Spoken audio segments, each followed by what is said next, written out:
Welcome to the Brave Parenting Podcast, an examination of the Bible and how parents can apply God's Word to raising children in a culture saturated with media and technology. I am your host and the founder of Brave Parenting, Kelly Newcomb. Hello, everyone, and welcome to episode number 200. Today, joining me is none other than my husband, Ryan Newcomb. Hello, everyone. And we're together today because this topic of tailored to you, the danger of hyper-personalization, is one that has very much burdened us. And we spend a lot of time not only contemplating it, but talking about it, not only its present reality and how we're experiencing it today, but considering the long-term implications of it. Now, maybe you have never heard the term hyper-personalization, but I assure you, you have already experienced it. Consider when you open, say, Netflix, YouTube, Spotify, or maybe even Amazon. Like, what do you see when you open those platforms? Is it the same thing that your friend sees, or maybe that your children, your parents, or even your spouse sees? Chances are, what is shown to you is a world perfectly tailored to you, right? Every show, every song, or every product reflects your preferences, your mood, your desires, and maybe even your weaknesses or guilty pleasures. And while this can offer us a perceived benefit, right? Because you feel seen and you feel understood and valued as a consumer. You feel importance and that benefit of convenience. But what we have to consider is, what if this perceived convenience is actually doing more than just shaping how we spend money or what we listen to or what our online habits are? What if it is shaping our worldview, our faith in what we believe, our relationships, or even our identity? This is why we're having this conversation, because when online media and technology move us from a place of such convenience and comfort that we stop fighting the relentless algorithms and the data collection and even stop caring about how we're being transformed by the world, it's a problem. It's a problem that we need to be aware of, especially as it impacts children. Yeah, so that's what we're going to be unpacking today. So this is kind of what we're going to do. We're going to talk about what it is. We're going to explain that to you and how it works. More importantly, we're going to explain why it feels so good and why so many people are not pushing back against hyper-personalization. So we're going to talk about why it's dangerous. And then, of course, we'll finish up with talking about what parents can do to protect themselves and their family. All right, Ryan. So let's go ahead and start with defining and describing what exactly hyper-personalization is technologically. Okay, well, hyper-personalization is an AI or algorithm-driven marketing strategy that delivers highly tailored experiences to a user, which is you, to put it simply. It's the technology watching what you do and predicting what you'll want to do next before you even know it yourself. So behind every recommended for you label are hundreds of data points about your behavior, your personality, and even your mood that these companies are using to deliver customized content created just for you. And it's not only for your benefit, it's primarily for the company's benefit. Yeah, their bottom line. They're making money off of keeping you engaged by collecting your data and then feeding you more content. Exactly. All right, so let's look at some examples of this. The first one actually occurred, it was in the news almost like 10 years ago. I feel like it was at the beginning of when I first started Brave Parenting. And it was with Target. Target was collecting the purchase history of people who had came in and shopped, and then they were sending coupons to people's homes based on what they were already purchasing. So that makes sense that that would happen. But there was a situation where a teenage girl's parents actually found out that their daughter was pregnant because Target sent them a mailer saying, "Congratulations on your pregnancy," and offered them coupons for diapers and formula. So obviously it got some bad press because that's kind of creepy when Target is knowing that your daughter essentially is pregnant before you do. So the parents kind of push back because it felt like almost too much surveillance, like you're collecting data that's a little too personalized. I think they were just almost a little ahead of their time because that type of surveillance is super common now. Exactly. Right now, the idea of a company knowing that you're pregnant before your parents, that's Really probably common. really common. Yeah. Another example, of course, is Spotify. They are known to be experts at hyper-personalization. And I'm currently reading the book titled Mood Machine: The Rise of Spotify and the Cost of the Perfect Playlist by Liz Pelly. It is super fascinating.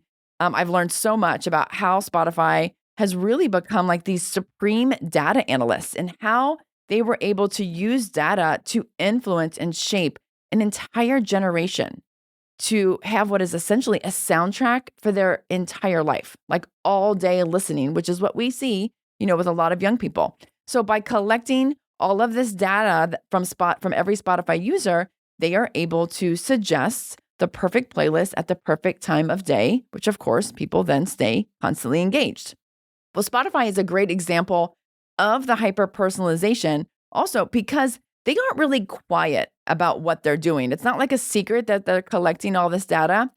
The Spotify annual Wrapped campaign, this gives users a shareable recap of like their listening history, the minutes that they've listened, the personalized stats such as like top songs, artists, and genres. And Spotify users love getting their end of year sort of review, and then they share it proudly with other Spotify users and compare, what kind of stats the other people have. And I think it's because this personalization feels transparent, right? Spotify is saying, "Hey, we've collected all this data. Now you go and share it." So they feel like they're a shared participant in that data. Like, "Hey, we're not just sharing and selling your data to ad agencies. We're going to give it back to you." So in the way, what a genius marketing strategy it is actually, because that data collection is received with enthusiasm and is even celebrated instead of feeling like I'm being constantly under surveillance by Spotify. Right. To some degree, the listeners may even want Spotify collecting their data so they can see what it looks like at the end of the year. Right. Exactly. And really, we can't mention hyper-personalization without talking about Netflix because they are another company that is extremely good at it. Netflix, like Spotify, has a mission to curate the perfect playlist tailored to your preferences and desires. Ultimately, their goal is to keep you watching, maximum engagement, as we always like to say. By collecting data on your viewing history, your search queries, how you rate a movie, your scrolling and browsing behavior, your abandoned content if you just stop watching a movie, device identifiers about what type of device you're watching on, and your location, all of those things, Netflix can identify what you want to watch. But hyper-personalization takes it a step further. Netflix even changes the movie cover that you see based on your data. For example, in a movie with both white and black actors, they'll show a cover with the white actor if they think you are white, and a cover with a black actor if they think you are black. There are numerous examples and metrics that they look at. It's not just the color of skin. If you're female, a movie cover may be more romantic. But if you're a man, it may look more violent. It might be the same movie that has two completely different views based on just what your gender may be. The same is for if you prefer comedies over documentaries. If you prefer comedies, you might see a cover that looks more humorous. Whereas if you like documentaries, it might have a more intellectual appeal. That's crazy. I did not even know that until you brought that to my attention. And I doubt that a lot of our listeners even recognize that there are different covers shown for different people, different data. Right. And they can generate these on the fly now. And you might see 6, 7, 8 different types of covers based on your specific preferences. It's crazy. Well, by these examples, it's easy to see why hyper personalization on the surface feels good, right? Because it feels like there's less friction, like you're wasting less time sort of searching for what you want. You can get what you want, when you want it, and how you want it quicker, right? You don't have to work hard to make that convenience happen. So as I was researching this, I found a Psychology Today article titled "The Psychology of Hyper-Personalization," talking specifically about why hyper-personalization feels so good. They say, quote, "At its best, hyper-personalization addresses the core psychological needs that underpin consumer behavior." They say, according to self-determination theory, humans crave three things: autonomy, competence, and relatedness. So, what that basically means is that when we are given personalized experiences, we feel like we're choosing the content that's aligned with our taste. We have a sense of control that we're making the choice, but what we don't realize, of course, is that the choices are being presented to us. It also gives us this sense of like competence and that we feel understood. We feel like there's a perceived benefit. We're more efficient because of this. And then there's this relatedness that these companies actually care about me, right? They get me. They care about me as a consumer so much that they're going to remember my preferences. But in practice, the article continues, it means that the right recommendation, when that company gives you that right recommendation, it can enhance the trust that we have in the brand and increase purchase intention. So think of it like this. If I go online to like a clothing website and they remember what size I am, and then they're showing me clothing that they know fits my general style, and maybe they even recommend a complimentary top that's going to match the pair of jeans that I bought the last time on this website. Well, that feels good, right? I feel known by them. I feel like they care about me so much that they're making personal recommendations. They thought enough about me to remember those little details. Well, the Psychology Today article goes on to say that these thoughtful gestures over time is what nurtures loyalty. They say, quote, much like a friend who consistently remembers your coffee order. But of course, we have to remember this isn't a human person with whom you feel a loyal connection to and trust. It's a business. It's a set of algorithms with the goal of maximum engagement for the business's bottom line, for their profit. AI is not the friend who remembers your coffee order. Side note, you should never treat AI as a friend or even as a person. It is solely a tool. We have to understand that these companies are essentially treating us like a 5-year-old. There's a bunch of possible choices out there for us, but they're narrowing it down to the two choices they really want us to pick, and we get choice A or choice B. There may be a whole menu of items we could select, but like a 5-year-old, we only give them the two we want them to actually choose. Yeah, that's an excellent point. We cannot reiterate that enough. AI is not ever your friend. AI will always remember your coffee order. That it will do, but it is never your friend. All right. I do want to take this, Ryan, into a little bit of a different trajectory and talk about how personalization feels good in the sense of education. Because right now, there are emerging trends of hyper-personalized learning methods. Right. And this really goes along with what we're talking about with businesses because many businesses are providing the curriculum, the methodologies, and everything that the consultants, all of the things that the schools are implementing are being provided by businesses.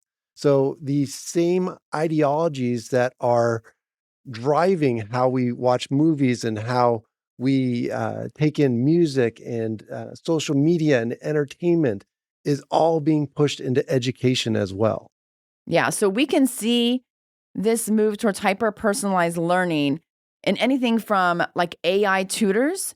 And that may be like something you may have heard of, like the Alpha School model. And that's where students don't have teachers. They actually just spend like 2 hours online with an AI tutor every day.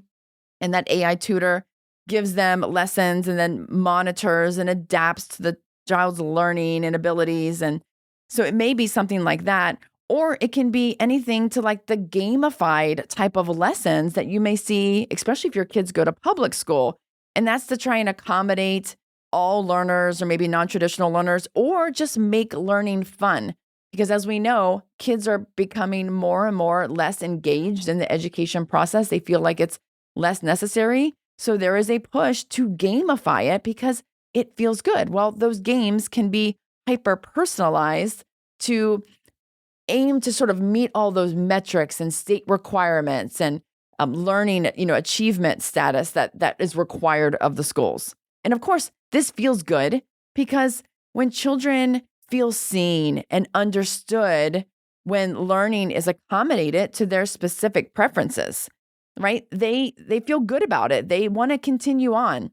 And we have to recognize too, it can feel good because there's no more sense of competition with classmates, right? You may not even know how the student next to you is learning or what kind of grades they're achieving when you're all online with AI tutors. The papers aren't being handed back with a big red A versus a big red F on those papers. Like, you don't know what your classmates are getting as far as their grades. And so you kind of take away that competition or comparison you may think, oh, that might be bad, but in a way that can also drive someone to be better, but that's gone.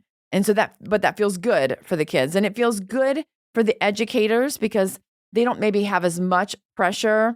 Feels good for the schools. They can say that they're meeting all these metrics because the AI is accommodating every student. And really, there's no child left behind in a way when you're hyper personalizing their learning to them. Exactly. That's another way it feels good to both the students and the educators, is that they can all move at their own pace. So no longer does a teacher have to personalize the same lesson for the students who are not picking it up as quickly versus the students who already understand it. And how do you engage all those types of learners in a single lesson?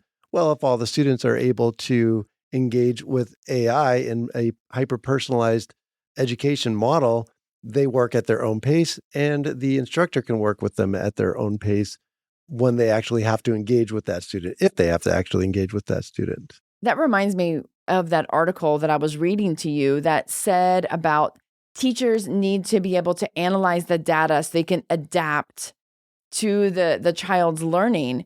And I said to you that you're not a teacher anymore. If you're analyzing data, you're a data analyst. Right. It completely changes the role of educator, because you're not doing the education. You are just looking at the analytics. And I think that's why the Alpha School that does these, 2 hours of AI tutoring doesn't have teachers. They call them guides.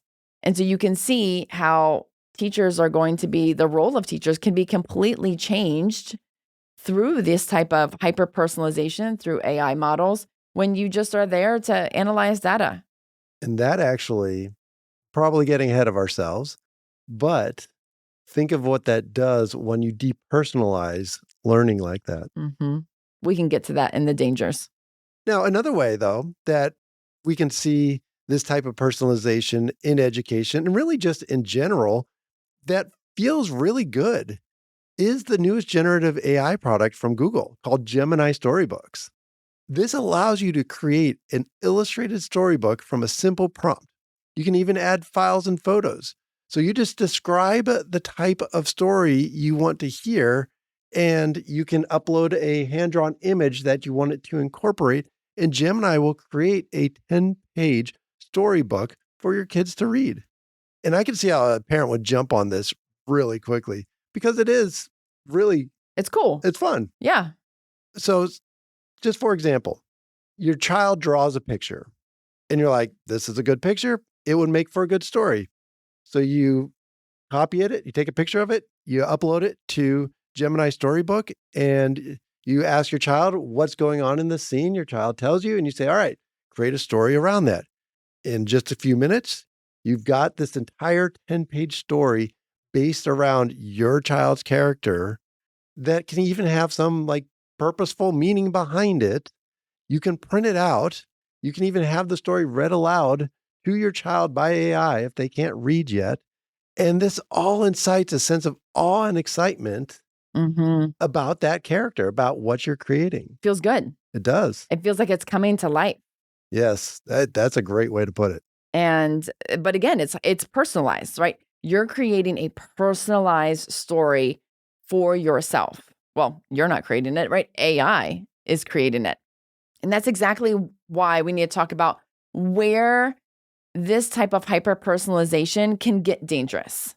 Because it's easy to say, well, Kelly, Ryan, it doesn't really seem like hyper personalization is that bad of a thing, right? We know that it can be a good thing, but like all good things, too much of it can be bad. So let's just look at those last couple of ways that hyper personalization makes us feel good, but might not actually be good for us. So let's look at Gemini Storybook. It's easy to see how that would be enjoyable, but we have to consider what is lost with this technological use. Instead of asking children to develop their own story, to think deeply and creatively about the horse they just drew, we're spoon feeding them the information.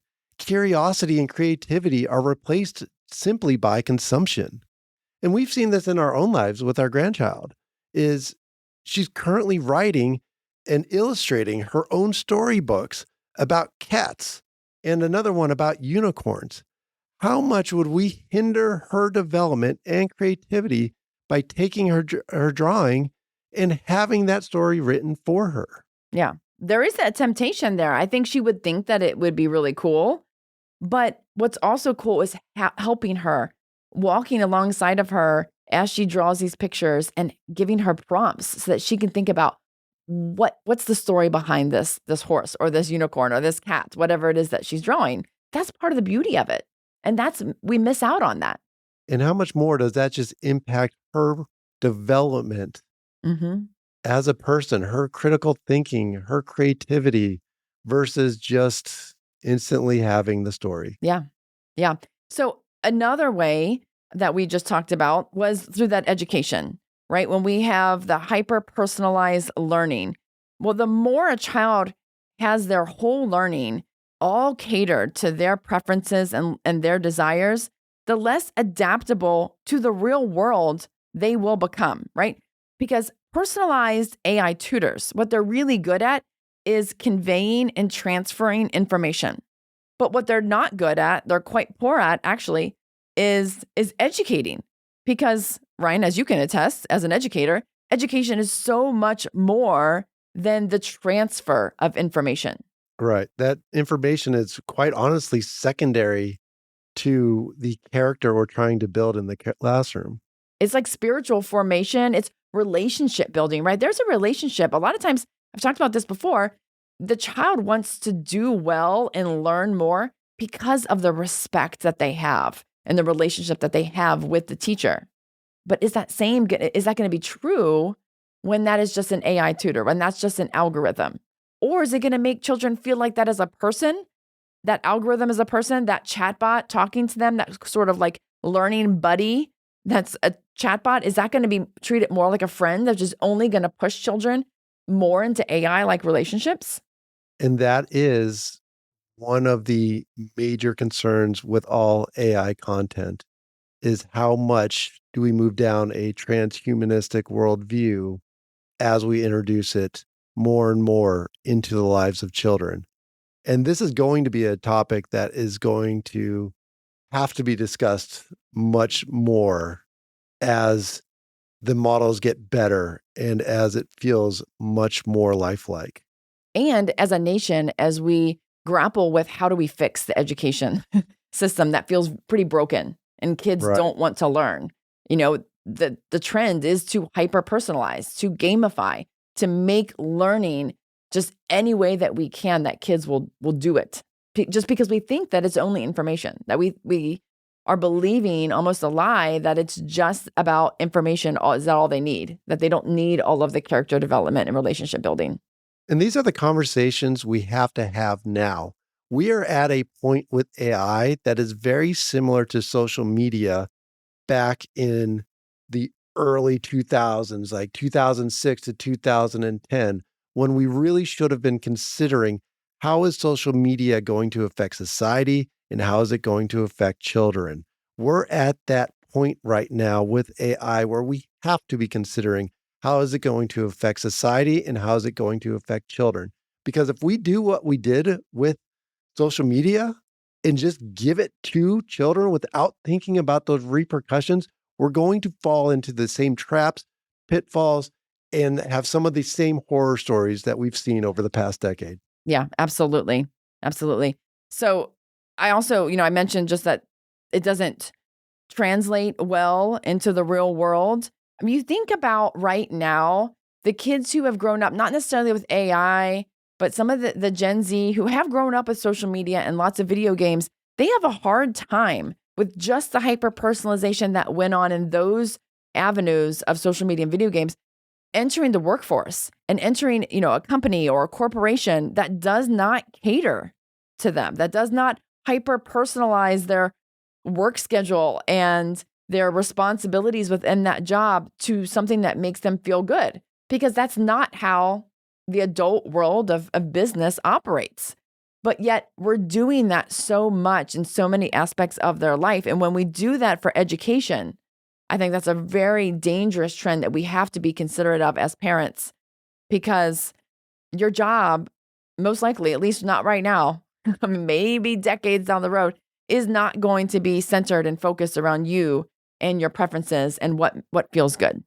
Yes, essentially, we're teaching them that life revolves around them. So we also have to look at the societal impacts of hyper-personalized content. The more tailored the experience becomes, the less likely a person is to encounter unfamiliar viewpoints and really have to think about what they believe and why they believe it. It is the creation of echo chambers. It is at a certain point, personalization turns into isolation. Because the content that you're getting fed to you is all the same idea or is all the same genre of information. You feel like that's normal. And everyone else out in the real world doesn't understand me, right? Because why don't they understand this world that I live in online? Right. Having a completely unique experience, separate from the completely unique experience of all those around you in every aspect of your life, erodes away the culture that binds society together. With the advent of AI and finely tuned algorithms that have been developed over decades now, it is possible to have regular experiences that will never be repeated by anyone else. What were once shared experiences now become isolated experiences. Okay, so let's give some examples of that so that parents can kind of understand what we're talking about. We've talked about this a lot. So give some examples of how that you can end up living a completely unique experience that no one else knows and understands.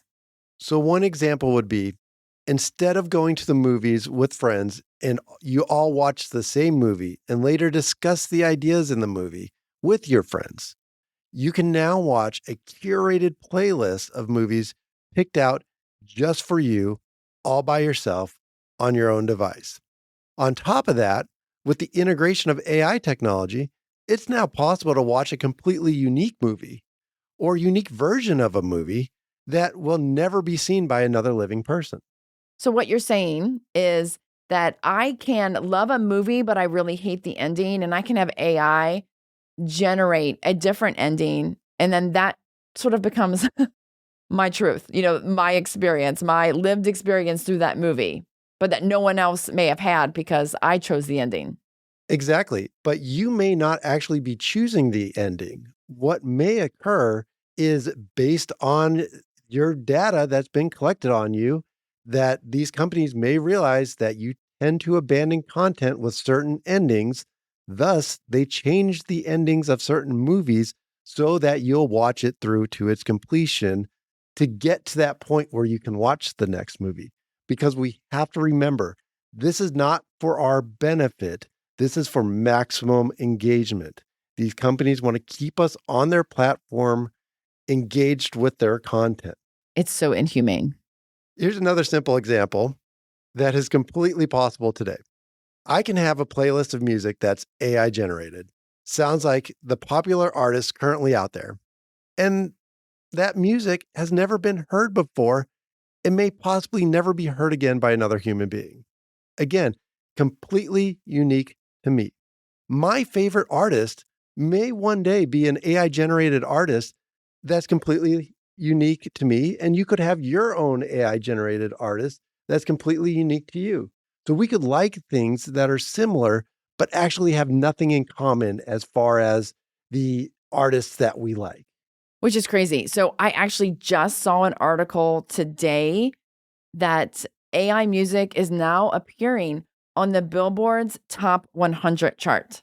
So I just read a little bit of the article. I didn't read the whole thing, but it said that they actually can't determine what percentage or how many songs are actually on the top Billboard chart because it's become nearly impossible to determine which songs are completely AI or which are AI enhanced anymore. Right. And I think that's really important to point out. Right now, many people may be thinking AI movies aren't that good. They all have 8 fingers, weird flaws, various effects that you're just like, okay, takes me out of the moment. But there will be a day when you will not be able to recognize the difference between an AI movie and a human movie. We're moving rapidly beyond what is currently available with CGI and bridging that gap of the uncanny valley. Yeah. So if you don't know what the uncanny valley is, it's where something like looks human, but not quite enough so that psychologically our brains reject it. Actually, reject it more than if it was noticeably fake, right? Our brains will accept an animated human, but it's not going to accept an AI generated human that just isn't right. I think a good example of that is like the Polar Express. It was a good movie, except for the animation was almost like a little too human like. And so people kind of rejected it because it didn't feel exactly right. Exactly. The second issue is the influence that can be injected into hyper personalized experiences. We see this in benign ways with music. Sandwiched between two of your favorite songs is a third song by a new artist that you may not have heard before. Psychologically, the positive emotions from the songs you like are naturally going to overflow to that third song. Thus, over time, you'll start to like it and even prefer music similar to the injected music into your playlist. So that's what this book that I am reading, Mood Music, about the rise of Spotify and the cost of the perfect playlist, that's what it's highlighting how Spotify, in an effort to be more profitable, they wanted to pay less royalties to the companies of these music labels. And so they realized that they could interject into what they call like lean back music, music that you're just kind of listening to as background music. They could inject either AI generated or just kind of ghost artist music that you wouldn't recognize, but that they wouldn't have to pay royalties on. And so just so they could increase their bottom line and that people wouldn't reject it because it was close enough to all of their other favorite songs in the playlists.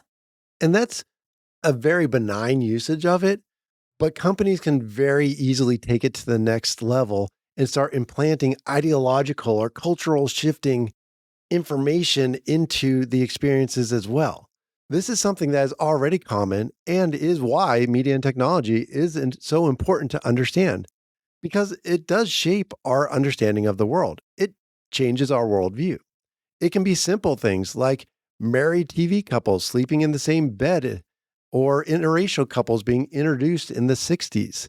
It could also be other positive cultural shifts like the limitation on smoking in TV programming to try and decrease the prevalence of smoking. Or it could be political and moral ideologies like the introduction of the first single pregnant main character in the 90s in the show Murphy Brown, the introduction of the first main character who was gay in Will and Grace, or Taylor Swift's song You Need to Calm Down, or powerful and popular shows that normalized suicide going all the way back to the 80s, like Dead Poet Society, or more recently, 13 Reasons Why, or even A Star is Born. So we have to consider what will happen when companies have aggregated so much data on our lives and the technology that allows hyper personalized entertainment continues to grow. We may see a world where it's possible for companies to inject ideologies into experiences that are completely unique to you and me. For example, a streaming provider may know that you're a Christian. If that company wanted to promote an alternative worldview, they might subtly introduce a secular worldview or common questions that lead towards deconstructionism. We could even consider how this could affect advertising. Have you been searching for a new jacket on Amazon? You may watch the latest personalized show on Amazon Prime and see the main character wearing that jacket you're considering to purchase.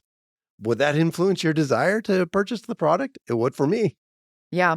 Well, I mean, we see this already in social media. So when we talk about why we have to consider how much AI driven personalized content is going to impact children, we already know that like ideologies such as like thinspiration or restricted eating or just even the transgender movement, these kind of like social contagions, that's already happening where they're introducing a worldview, whether it's intentional or not, whether it's still the algorithm that's choosing what to put on your feed, that it's introducing these ideologies that people are falling into because it's just recommended and they're just consuming. It's all about consuming. It's like what you said earlier. No one's being required to think about what they believe and why they believe it and whether or not what they're seeing on the screen is true. Right. And it's being fed to us. It feels like we're in control, but it's really just the illusion of control. You think you're picking the episodes you want to watch or the songs you want to hear. But really, with the subtle introduction of visual and audio cues, companies are really picking out what you're watching and listening to. And we really see this when it comes to shorts and social media feeds and just the introduction of AI content into those feeds of how much they can just drive those short interactions. Which is why crazy meme culture, as they call it, it's so powerful. Like, why has the number 6-7 become such a dominant thing? Because it's being fed to everyone through these algorithms. It's not because it's just naturally occurring. Like the numbers 6-7 is so, amazing that we've just discovered something new. It's all algorithm driven. Right, exactly. And we can even look at this in greater examples of media companies. And again, like Netflix, we're using them as the example because they're the biggest ones out there. And really, they actually publish a blog post about how they actually do this. They're proud of the personalization and the hyper-personalization that they do. So for example, you think you want to watch The Hunger Games, but in reality, you just watched The Devil Wears Prada, Transformers, and Kingsman. Since all three of those movies include Stanley Tucci, Netflix displays the cover of The Hunger Games with Stanley Tucci capitalizing on your viewing history and what is familiar to you. Okay, so that just reminds me, since you said The Devil Wears Prada, yes, what you exactly said is profound. But because I thought about this as a way to explain what hyper-personalization really is. In The Devil Wears Prada, which happens to be one of my favorite movies, there's that scene with Andy Sachs and Miranda Priestley, and she's wearing this blue sweater, and Andy Sachs kind of laughs at their inability to choose between two color belts because they're so similar. And Miranda Priestley says, "Oh, I see. Like you think that you made a choice of that blue sweater off of some department store rack. But in reality," and then she goes back to say, several years ago on a runway, so-and-so displayed this color on this series of dresses, and that filtered down to this, that, the other. And so what you think was your choice was actually decided for you by the very people in this room determining the fashion industry. And that's exactly what's happening with hyper-personalization, except for it's not humans necessarily who are making those decisions based on fashion. It's data and algorithms, which can obviously are created by people and they can have biases. That's what's actually driving all of this. And so you feel, like you said, it has the illusion of control, but ultimately, and also the example of the toddler, you're just given a couple choices. Right. And unlike the example of The Devil Wears Prada, where that influence occurs over years, this is happening in real time with every single action you take. Yeah. And it's also cross platforms. I mean, that's where it's going to go. It's going to be like what you do. We already see this. If you're searching something on your phone and you look at Google or Amazon or something or an app on your phone, then immediately on your home computer, if it's you see similar content. Google Chrome, they already know, right? The auto field will populate, exactly what you looked for on your phone back, at your home computer. So we already see that. And so you're going to see that even more, where what you do inside of a dating app or a video game app or whatever type of, maybe if it's even like a tool that you're using for work, Doesn't matter. It's going to be collecting data across the board and aggregating that in every way to just constantly hyper personalize every single thing to keep you engaged. And again, these companies are selling this data as well. It's not just for your benefit. They're going to collect it, they're going to use it, they're going to sell it. And the sale of that could also influence across multiple platforms as well. This is why we call it big tech, because they are big, they are massive, they are powerful, and they have nothing but money to spend on not only keeping us engaged, but also lobbying against any sort of regulation of this type of inhumane personalization. All right. So, with that said, what I do want to just mention is, say you've heard this and you're like, oh, wow, I had no idea. I didn't realize that it could expand to such an extent. And you feel that there was hyper personalization that you've kind of, obviously been exposed to, whether it be through YouTube or Amazon or Netflix. But what about your kids? How do you know if your kids are being influenced by this hyper personalization?